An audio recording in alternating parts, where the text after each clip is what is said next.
for this review of Andor Season 1, it feels appropriate to take a trip back in time, all the way to the year 2005, where I found myself in the back row of a movie theater, which, depending on when you're watching this video, have surely all been closed down and turned into megachurches, watching Revenge of the Sith, or, as it's more commonly known, the Star Wars prequel that is, at least, watchable.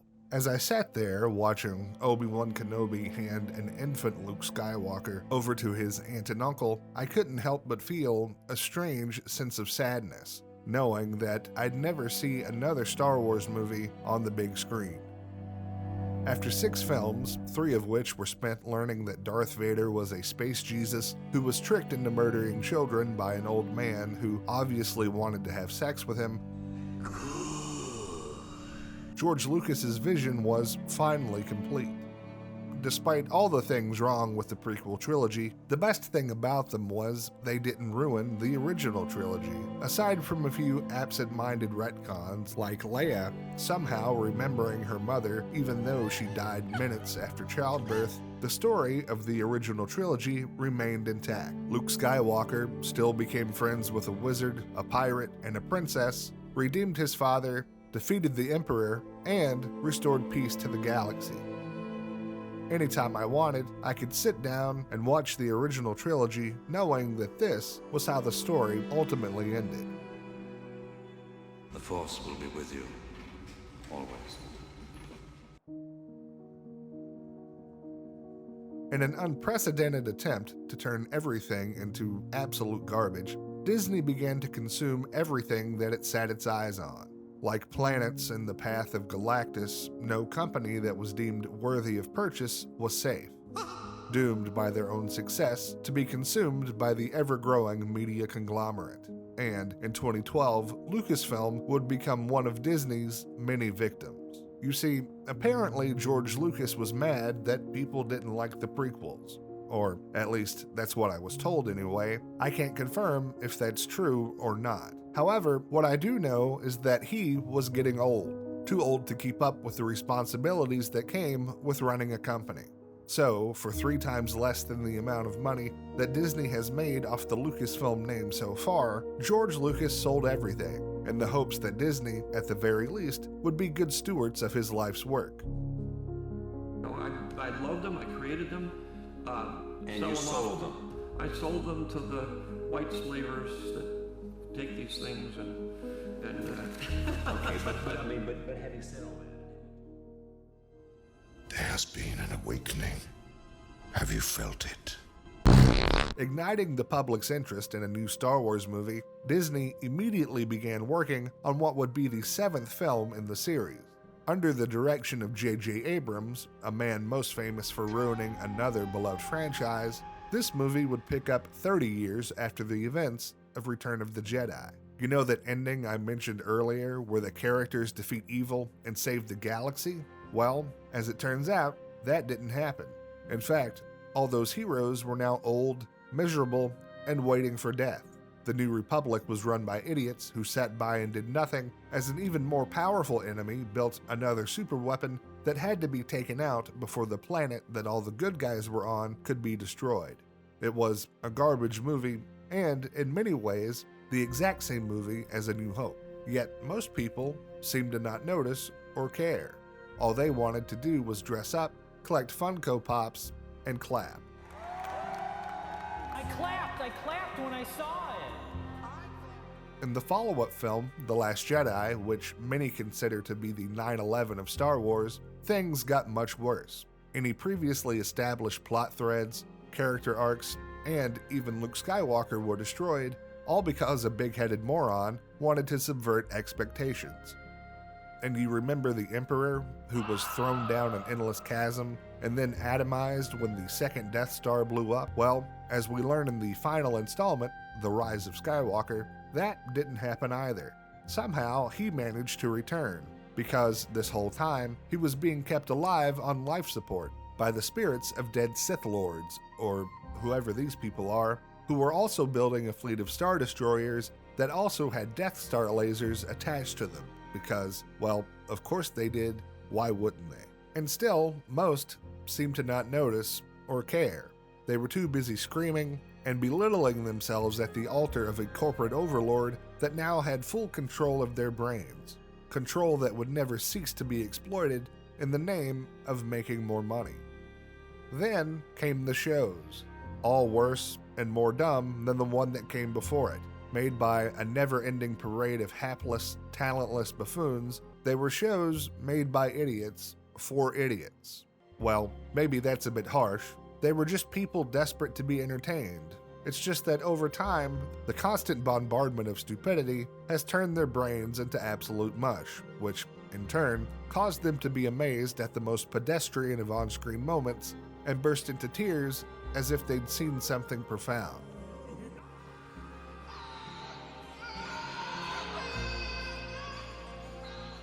What had once been the greatest movie franchise ever created, that captured the imaginations of millions, changed the way movies were made forever, and inspired countless others to become writers, directors, work in special effects, and so on, had now been reduced to boring, unoriginal, uninspired slop, poured into the gluttonous faces of the unsatiated masses by an unstoppable media machine, as if they were hogs being fattened for the slaughter.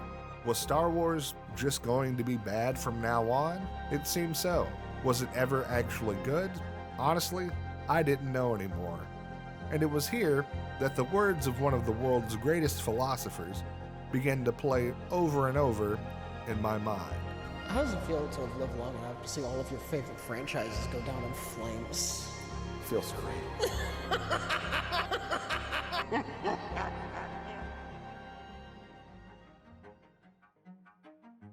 Andor Season 1 just might possibly be the best single season of television that I've seen in a very long time. It is so good, in fact, that when one considers what Star Wars has become over the last 13 years, a messy, nonsensical franchise that has become more focused on nostalgia baiting, cheap cameos, and sheer stupidity, it's a miracle that Andor can even exist. The writing is sharp, the characters are compelling, the story is deep and impactful, and it pushes Star Wars in a territory that it's come close to but never fully crossed into, a more character-focused narrative, which has actually been one of the few criticisms that I've seen levied toward Andor, that it strays away from the high-adventure style of previous installments of the franchise. However, I would argue one of the many reasons that interest in Star Wars has waned in recent years is because they have remained too dedicated to the notion that every story must be that of high adventure, which, in turn, has caused Star Wars to go stale. Despite its faults, and there are many,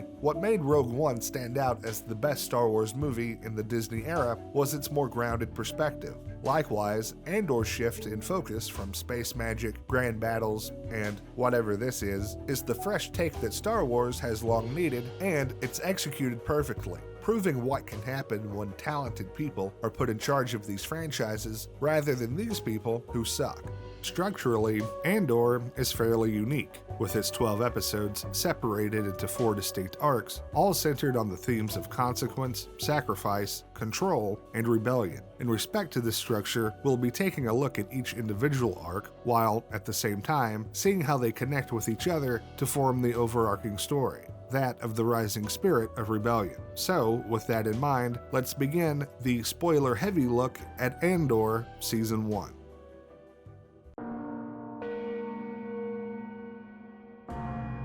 Cassian Andor is a murderer. In the first episode, we are reintroduced to Cassian Andor in a manner not too dissimilar to how he was introduced in Rogue One, walking around seedier areas of a town and eventually having to kill someone, or in this case 2 people, to avoid being captured. An event that lays the groundwork for one of the themes that are at the core of this entire series, consequences. Here, as Cassian kills 2 guards who are trying to kill him, we see the first domino to fall in a very long chain of events that will eventually lead to this. However, in the meantime, his decision to attack and kill these men is the catalyst in an increase in Imperial presence on his homeworld of Ferrix, which will eventually cause the deaths of many people in his community despite his best efforts to cover his tracks. One of the many great things about this series is that it's written in such a way that the actions of every character, no matter if it's the son of a shopkeeper, a wealthy senator, or a young revolutionary, affect those around them, especially when those actions result in violence. At long last, violence and death once again have weight and meaning in the Star Wars universe. Typically, when someone dies, it just means they're going to come back as a Force ghost. After all, no one is ever truly gone. No one's ever really gone. But with Andor, people actually die, which does make the show feel different than previous entries in the Star Wars franchise, particularly in the Disney era, which is the second criticism that I hear the most often about this series, that it doesn't feel like Star Wars, particularly when it comes to its portrayal of violence, a criticism to which I have two responses. The first being that if this is what we know Star Wars to be, I am all the Sith. I'm all the Jedi. then thank God Andor does not feel like Star Wars. Secondly, I would also argue that Andor actually feels more like Star Wars than anything else in the Disney era, because it approaches violence the way it was originally intended, as something that informs the characters and their actions, demonstrates the harshness of the Empire, and drives the plot forward. Han Solo is a criminal who's not afraid to fire the first shot if he's backed into a corner. Seeing him kill Greedo informs the audience about the kind of person he is, and makes his change from a self-centered smuggler to a fighter for the rebellion more impactful. Obi-Wan Kenobi cutting off Buttface's arm in the Katina shows us that even though he's an old man, he's not one to be fooled with or underestimated. And Luke finding the dead bodies of his aunt and uncle shows us that the Empire enacts its will on the people without mercy, helping us understand why it must be stopped, while narratively providing Luke with a reason to leave Tatooine. I want to learn the ways of the Force and become a Jedi like my father. Violence in Star Wars, from its very beginning, has always had a matter-of-factness about it that works in contrast to its space adventure feel to progress the story and provide it with narrative stakes. Anyone who says that Andor's approach to violence in Star Wars makes it not Star Wars is wrong and might possibly be an idiot. This is a film about space wizards intended for children. This is a film about space wizards intended for children. Intended for children. This is a film about space wizards intended for children. Dork! Realizing that he will need to go off-world for a while, Andor asks his friends and former girlfriend Bix for help, requesting that she get in contact with a man who's been buying illegally obtained Imperial parts. This first episode also introduces Cyril Karn, a local police officer who has been made aware of the murder of the two guards the previous night, and whose story mirrors Cassian's in several ways. Both come from modest backgrounds, and both had very complicated relationships with their mothers. But Cassian, despite generally being a decent person, is selfish, owes money to just about everyone he knows, drinks all night, and aside from his mother, has no real loyalty to anyone. Cyril, on the other hand, is completely devoted to the Empire. He believes in law, order, efficiency, and the peace and prosperity that the Empire promised. However, Cyril's Imperial service isn't as a stormtrooper, an officer, or one of these guys. Instead, he's a deputy inspector for a local, corporately owned police force, contracted by the Empire to handle the day-to-day law enforcement in his sector. And he can't stomach the inefficiency, carelessness, and apathy in which his co-workers and supervisors approach their job. So much so that when his chief inspector tells him to report the murders as an accident, Cyril becomes obsessed with finding the person responsible and overstepping his position, which eventually leads to terrible results that I'll speak about in a moment. As a quick aside, I would like to say that this element of showing how local police used for law enforcement instead of having stormtroopers everywhere is something that I really appreciate about this show. The use of local police is something that the great empires in real life have always used in the past. For example, in 6 AD, the Roman Emperor Augustus created a local police and firefighting force for patrolling the streets of Rome and handling a wide range of civil duties. Cities outside Rome relied on local magistrates to keep the peace, and in the provinces, in the far reaches of the empire, governors and city councils employed locals for policing. This network of civilian law enforcement fostered a sense of local governance and kept the Roman legions free to focus on the critical matters of riots, rebellions, frontier defense, and war. There was a hint of this being how the Empire of Star Wars works in A New Hope. Regional governors now have direct control over their territories. But it's never really been explored any more than that. By showing even a bit of the logistical side of Imperial rule, Andor delivers more world building to the Star Wars universe than we've seen in a very long time. Also, it reestablishes that seeing stormtroopers is the worst case scenario. No longer are they depicted as cartoonish buffoons or the butt of every joke.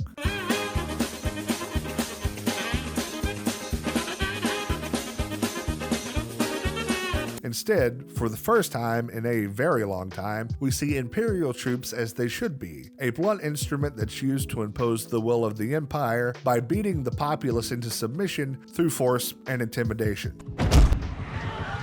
Anyway, as Cyril and his men are making their way to Ferrix, this is also where we're introduced to the character of Luthen, the man who's been buying the stolen Imperial parts from Bix. However, Luthen is not just there to buy stolen parts from Andor, he's there to recruit Andor, an offer that Andor has no choice in accepting as Cyril's corporate forces show up on Ferrix and attempt to arrest him. Unfortunately for Cyril, he is not an Imperial officer and his men are not stormtroopers, and they quickly find themselves out of their depth, resulting in the death of civilians, other law enforcement officials, and the Empire moving in to squelch any hint of an uprising. Again, consequences of one's actions are a central theme of this show, and the actions of these two men have now set off a chain of events that will lead to a galactic civil war. They just don't know it yet.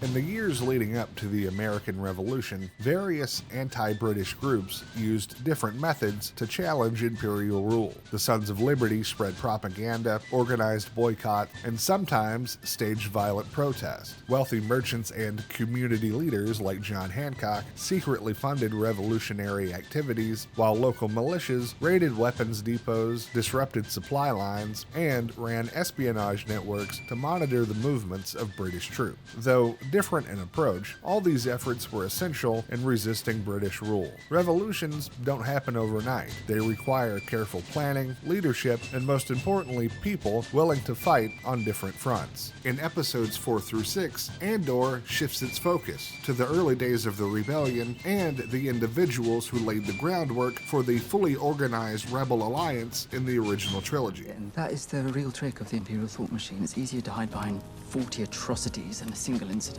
After fleeing Ferrix, Cassian and Luthen travel to the planet Aldhani, where Luthen offers Cassian a job that will not only pay him handsomely, but also let him strike at the Empire in a meaningful way. The job in question is to steal the quarterly payroll for an entire Imperial sector, a job that is very dangerous and will force Cassian to work with true believers, the revolutionaries, freedom fighters, former criminals, and defected Imperials who make up the resistance and who've been training for months for a mission that most of them won't survive. To quote Thomas Jefferson, the tree of liberty must be refreshed from time to time with the blood of patriots and tyrants. And in these next 3 episodes, we see just how much blood members of the growing resistance are willing to shed and sacrifice, with sacrifice and the cost of revolution emerging as the core themes of these episodes. While previous installments of Star Wars have shown the loss of life required to fight the Empire, the casualties were mostly nameless, faceless combatants. which does work for the Skywalker saga films because their focus is always on the main characters: Luke, Han, and Leia in the original trilogy, Obi-Wan, Anakin, and Padme in the prequels, and this dude, that guy, and what's-her-name in the sequels, not the larger war. In these episodes of Andor, we get a chance to spend time with the characters, learn more about them, and why they feel compelled to fight against what are surely impossible odds, which gives the viewer a more personal connection to the rebellion that the larger scale movies have rarely explored, showing us just how terrible, brutal, and painful a life of fighting against the Empire actually is.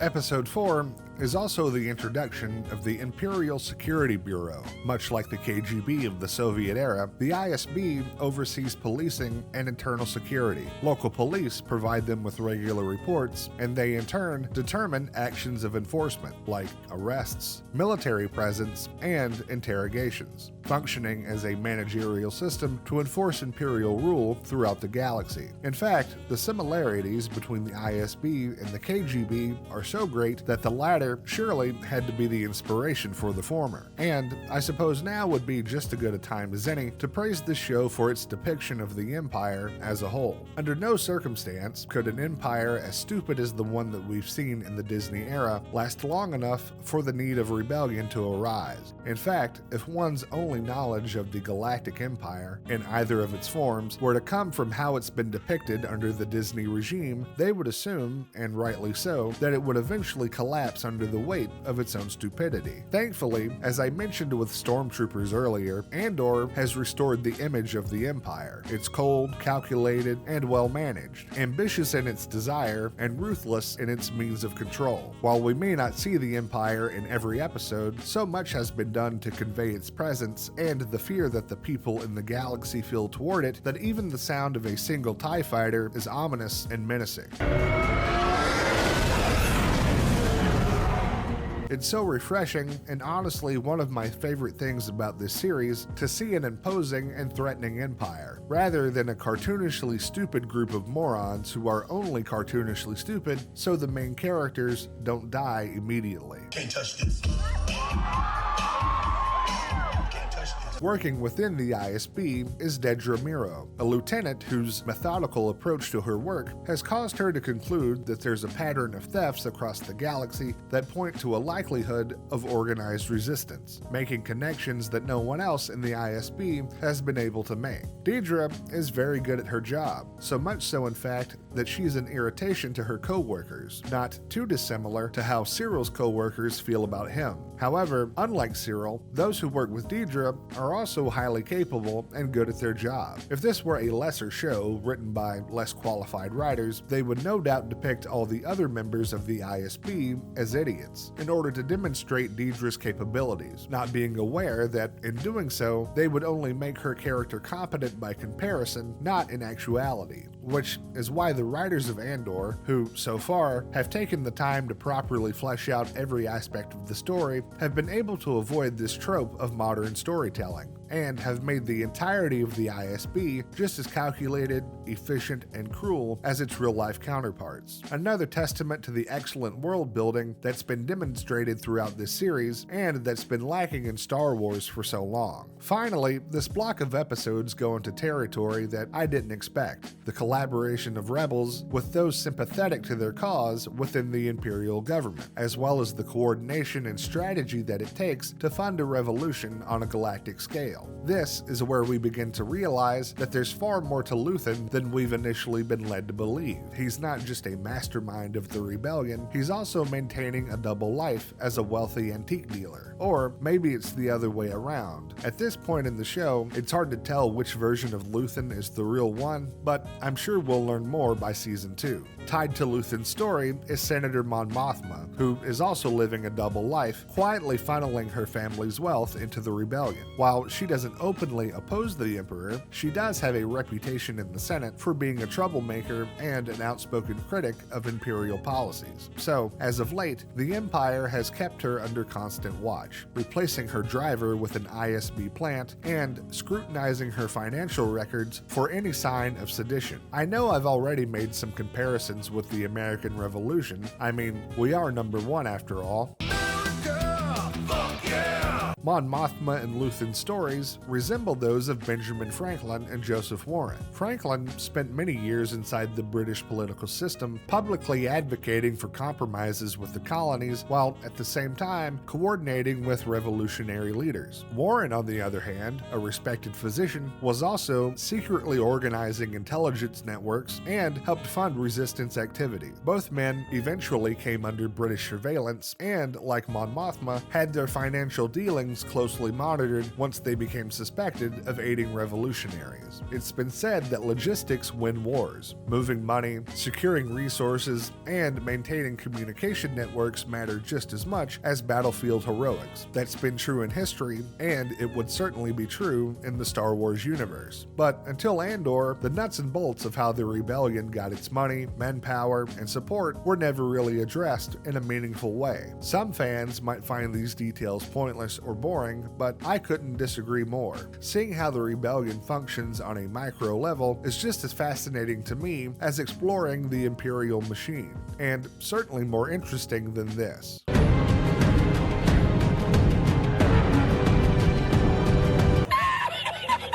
It's hard to believe that it took a prequel series about a secondary character from a spin-off movie to finally give Star Wars this level of meticulous care, but I'm very glad that Andor has delivered on it so consistently.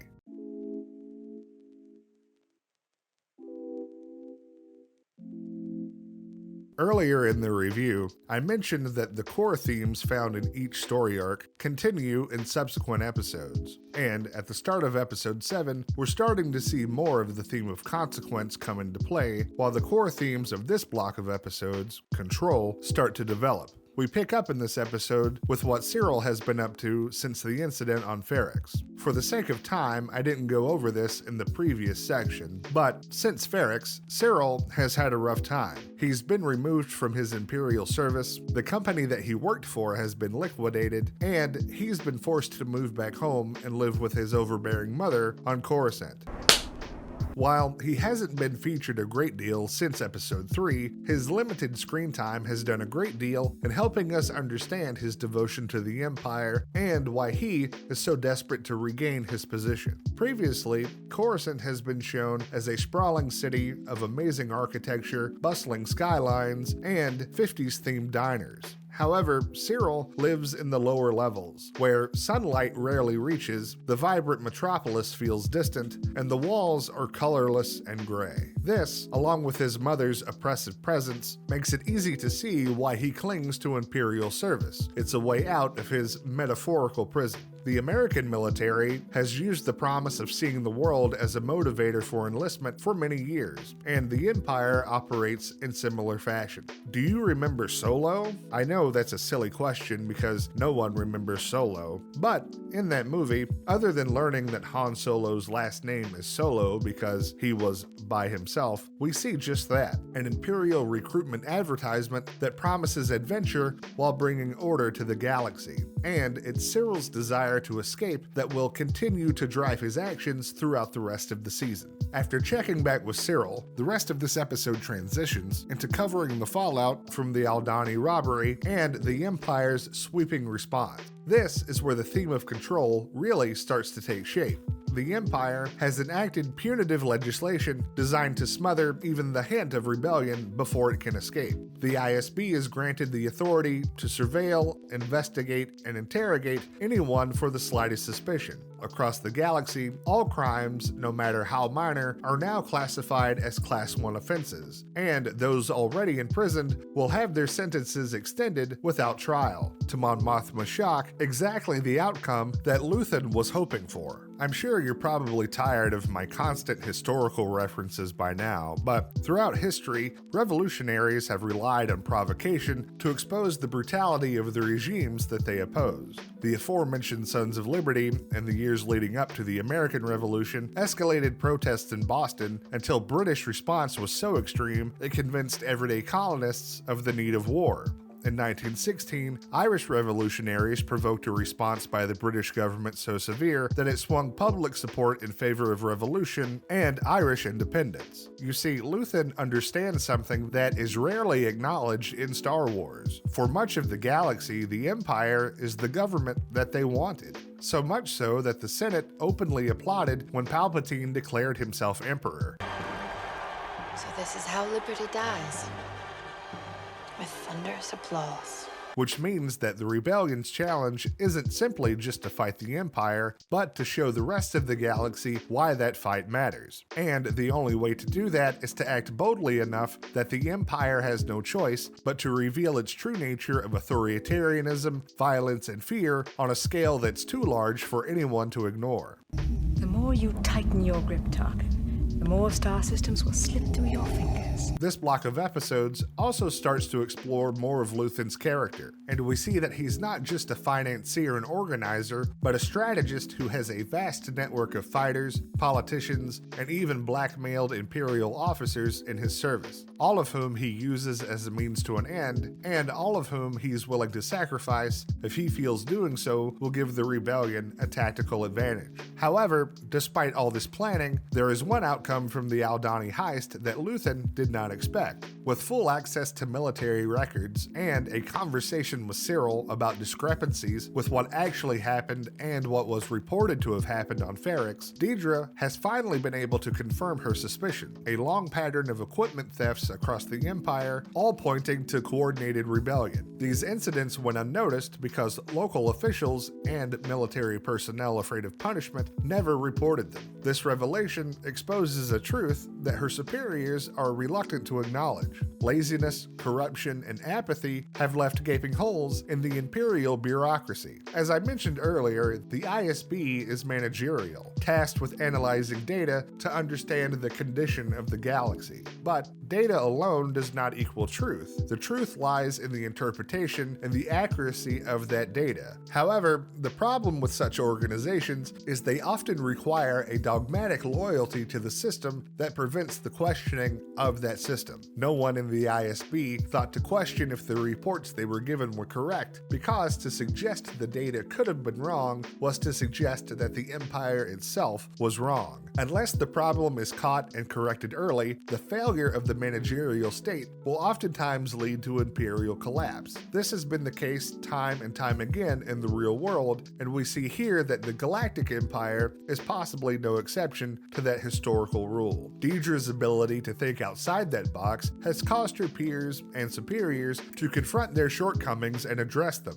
In return, she's been given control of Ferrix to conduct any investigation that she sees fit. You see, Dedra's conversation with Cyril has also led her to conclude that the best way to find the man responsible for the growing resistance is to find Cassian. And the best way to do that is to beat the people of Ferrix into submission with capture and torture. We've taken the recordings and modified them slightly. It's repeat listenings that cause the most damage. If you like pina coladas and get The Empire is bad, and therefore it must do bad things, would have been a much easier and more conventional way for the writers of Andor to tell this story. And had they decided to do so, Andor would still be leaps and bounds above any other Star Wars show and most of its movies. The fact that the writing team actually took the time to craft a thematic, plot-relevant, and character-relevant reason for the ISB to go to Ferrix while laying the groundwork for what will happen in the season finale is another testament to how talented the writers of this show are, and the level of care and seriousness that everyone involved approaches their work. The more I think about it, the more I have to ask myself, why does Andor have to be the outlier? Why can't it be the standard? Why do we have to suffer through this? The power of one, the power of two, the power of many. Before we can get something this good. Anyway, unbeknownst to Dedra, Cassian isn't on Ferrix. He's been arrested, under a false name, for the crime of walking in the wrong place at the wrong time, ironically being convicted of a crime that he didn't commit due to the sweeping Imperial action that was a direct result of the crime that he did commit. This is where the core theme of control first starts to be fully realized. Cassian's Panopticon prison on Narkina 5 not only becomes a turning point that pushes him toward fighting for something bigger than himself, but also serves as a microcosm for the Empire's system of rule. Originally conceived by 18th century British philosopher Jeremy Bentham, the panopticon has long served as a functional blueprint, both in reality and in fiction, for the surveillance state, a system built on the fear of constant observation. When people believe that they are always being watched and that even minor noncompliance will provoke collective punishment, they begin to police themselves. The same principle can be seen in Orwell's 1984, where the fear of Big Brother's ever-present eye causes citizens to regulate their own behavior. That self-regulation is the real mechanism of control, and it's exactly what the Empire relies on across the galaxy. However, as the failures within the ISB have demonstrated, the Empire cannot see everything at once, nor can it be everywhere. Its system works only as long as the populace believes that it is all-powerful. Once people begin to question that control, exploit its weaknesses, or recognize its limits, the illusion of that control begins to crumble, and with it, the authority of the Empire itself. Narkina 5 operates the same way. Its weaknesses, like the Empire's, lie in mismanagement and inefficiency. As the newest prisoner, Andor hasn't yet absorbed the conditioning of the facility, so he's able to spot these weaknesses almost immediately, and begins planning an escape with other prisoners. Don't wait. We attack while they're coming down. The prison's system of self-regulation is personified in Kino Loy, played by Andy Serkis, a longtime inmate tasked with keeping his floor productive and compliant to prevent collective punishment. His obedience isn't loyalty, it's conditioning. As Orwell puts it in 1984, the habits required to survive become instinct. That's why Kino resists Andor at every turn. He believes they are being watched and heard at all times because the system has trained him to think that way. It's only in episode 9, after the death of an elderly inmate and a conversation with a prison doctor who tells Kino that they will never be released from prison, that Kino is able to break free from that conditioning, realizing that he's been used by the system to enact its will, and what he's believed in for so long, compliance with the promise of freedom, has all been a lie. As we get into episode 10, we see what happens when the illusions of control start to collapse.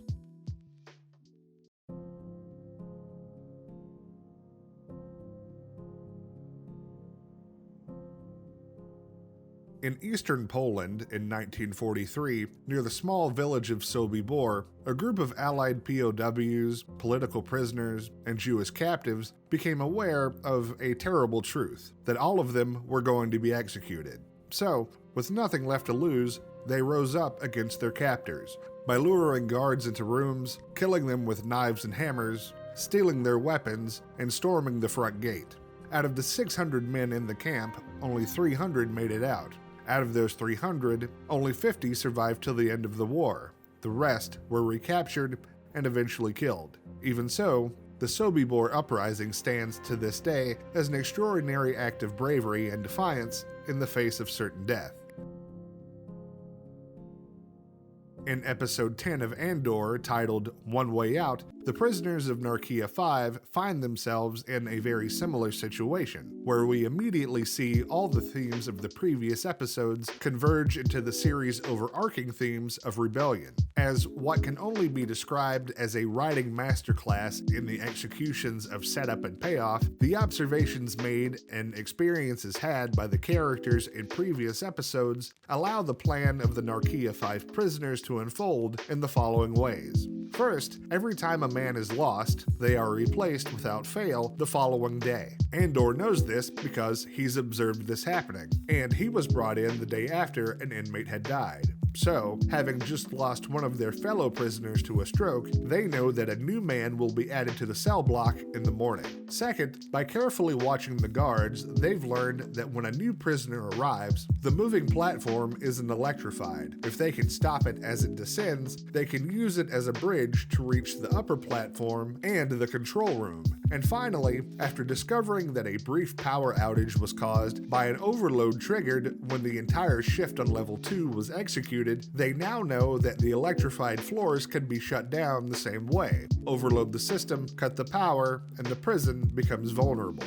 And it's here, in a moment of emotional catharsis, that we see how quickly the power structure can fail once the people under its control regain their agency. However, it will take more than just one cell block if the prisoners are to win the day. Every cell block has to be told to fight, and that message has to come from Kino. Now, it would make sense to assume that Andor would be the one to alert the rest of the prison to the uprising. After all, the show bears his name, and it seems natural to expect the lead character to lead the charge. But Kino has always been the strongest voice of institutional thinking on Narkina 5. Even when he was advocating for the men on his floor, he was the one enforcing the rules, keeping order, and believing in the structure of the system. So, him telling the prisoners to fight is the clearest signal that the system has now collapsed. The episodes centered on Narkina 5 are easily my favorite of the entire season, and considering how strong this season is overall, that should be an indication of how great these episodes truly are. Every character, down to the guys with a single line of dialogue, are expertly written, and these episodes are essentially the emotional core of the entire season, acting as a metaphorical representation of what will happen in the coming years throughout the galaxy. Once the Empire reaches a level of cruelty that can't be ignored, planets will rise up against them and fight back. But what truly elevates these episodes is Andy Serkis's performance as Kino. I know it's easy to forget that he's such a good actor because we typically think of Andy Serkis as an actor in a motion capture suit. But here he gives one of the most riveting performances in all of Star Wars, and it's really nice to see him be given a shot at a well-written, fully developed character in this universe instead of a disposable joke created for the sake of subverting expectations. Unfortunately for Kino, while he is able to make it out of the prison, he is unable to conquer the final obstacle. In what is a gut punch of a revelation, we learn that Kino can't swim, which means that he will either be executed or he will drown in the water below. Like Moses in the scriptures, he was able to lead his people out of captivity, but he himself will never reach the promised land. As this episode continues, we see that its title applies to not just Andor, but the other major characters as well. For Mon Mothma, who's been desperately trying to disguise her financial support of the rebellion from an impending Imperial audit, there really is only one option left: conformity to a cultural system that she despises. Being Chandrilian, Mon Mothma comes from a tradition of arranged marriages. In fact, she and her husband were arranged to be married when they were both 15 years old. And after watching this useless wet blanket of a man sauntering around in a robe for the entire season, it's easy to see why she's so against this custom. And yet, she finds herself with no other choice but to consider allowing her daughter to be introduced to the son of Chandrilian financier Davos Skulden, the same man who will launder her money and help her hide her financial discrepancies from the Empire. This is the end of Mon Mothma's story arc for the season, and again, we see the core themes of previous episodes be woven expertly into this one, as she's confronted with having to sacrifice her beliefs, and in a metaphorical sense, her daughter, for the greater good of the galaxy. While her decision to participate in these old traditions are not revealed until the next episode, this is the first time that she comes to realize that there's no other alternative. Luthen is the final character explored in this episode, and while we don't really learn anything new about him, we do see how the show's title applies to his story as well. For Luthen, there is literally only one way out of the rebellion: his death. In what many consider to be the best moment of the entire season, Luthen has a meeting with Lonnie Jung, a rebel who long ago infiltrated the ISB and has been working for Luthen in secret. And it's here, in a performance that should honestly come as no surprise because Stellan Skarsgård is such a great actor, we learn just how much Luthen has sacrificed and why for him there's no turning back. I wake up every day to an equation I wrote 15 years ago from which there's only one conclusion.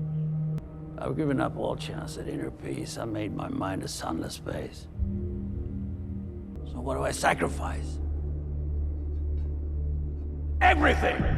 Episode 10 is one of the strongest episodes of the season, and it's a great way to start these three final episodes. Unfortunately, what follows is episode 11, an episode that, to me at least, is the season's weakest. Essentially, it's a long series of contrivances used to get Cyril and Andor back on Ferrix for the final episode. It sucks to point this stuff out because of how good the series is overall, but it's only fair that I do so let's just speed through this real quick. After surviving the swim to shore, Cassian and fellow prisoner Rescott Melshi are caught by a group of alien fishermen while trying to steal their ship. Luckily for them, these aliens also despise the Empire and agree to take them back to Neomos, the planet where Andor was arrested and where his stash of credits and weapons have managed to somehow not be found, despite being hidden in the easiest to find location possible. I mean, this is hundreds of thousands of dollars worth of credits and 2 blasters, one of which is Imperial issue. So surely Cassian would have taken the time to hide them somewhere more secret instead of a bathroom shelf inside his hotel room.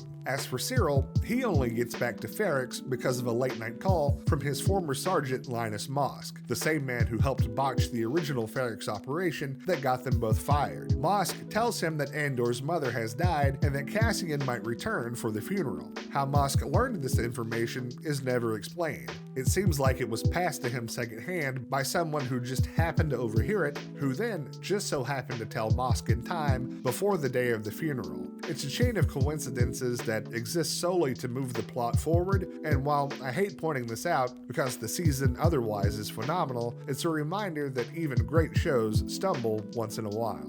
Still, despite the narrative shortcuts, episode 11 does have a couple of strong moments worth mentioning.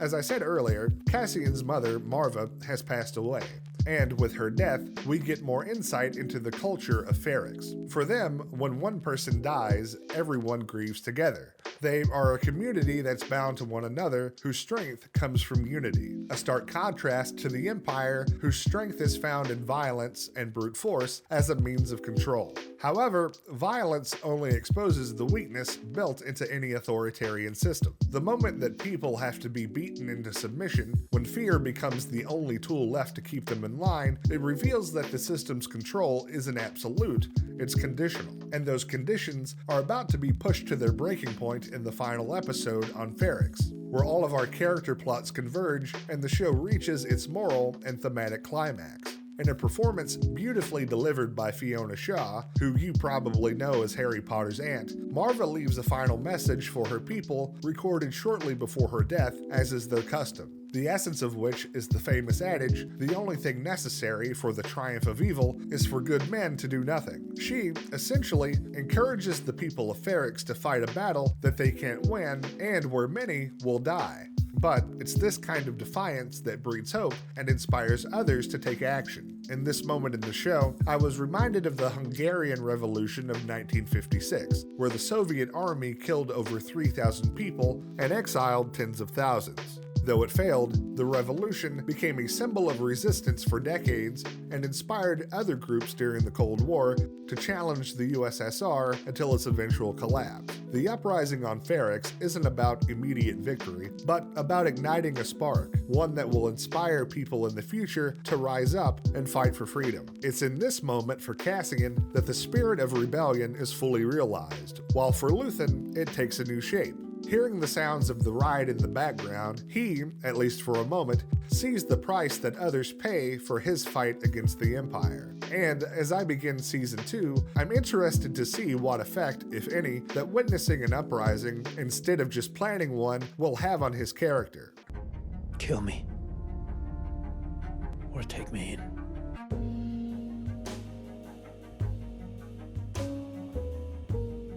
I think I've said just about everything I can about the first season of Andor. It's an expertly crafted, well thought out show made by people who have put a lot of time, effort, and care to make sure that their work meets a standard of quality that is yet to be matched within the Disney era of Star Wars. It's a harrowing, intelligent, exciting, emotional, and compelling story with great world building, fantastic acting, terrific characters, and honestly, I'm sad to see that it only has 2 seasons. I'm looking forward to Season 2, and my only hope is that it's at least as good as Season 1.